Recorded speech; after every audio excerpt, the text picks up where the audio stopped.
கிச்சன்ல லாங் டைமா நின்று ஒர்க் பண்றீங்க அப்படின்னா கண்டிப்பா உங்களுடைய ஃபீட் ரொம்பவே டேமேஜ் ஆகும். ஆமாங்க, நீங்க கூகுள்ல சர்ச் பண்ணி பாருங்க. லாங் டைமா நின்று ஒர்க் பண்றவங்களுடைய ஃபீட்டோடைய muscles, back bone, toe, bunion splint எல்லாமே டேமேஜ் ஆகுது. எதுக்காக அப்படின்னா ப்ராப்பரா நம்ம ரெஸ்ட் கொடுக்காம ஃபுல் டைமா நின்று ஒர்க் பண்ணிக்கிட்டே இருக்கோம். ஸோ இதுக்கு சொல்யூஷன் என்ன பண்ணலாம் அப்படின்னு சொன்னா, நார்மலி நீங்க யூஸ் பண்ற பிவிசி ஃபுட்வேரை மாத்திட்டு ஆர்த்தோ ஃபுட்வேர் யூஸ் பண்ணணும்.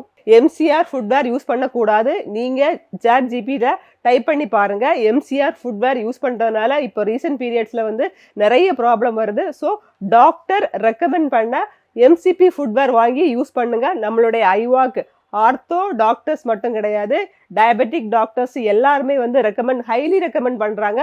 ஸோ நீங்க ஒரு டே ஃபுல்லும் உங்களுடைய கால் வலிக்குது அப்படின்னு பெயின்ஃபுல்லா ஃபீல் ஆகுறீங்க அப்படின்னு சொன்னா ஐவாக் ஆர்த்தோ ஃபுட்வேரை வாங்கி யூஸ் பண்ணுங்க. பெயின் இல்லாம லாங் டைமா நின்று ஒர்க் பண்ணலாம்.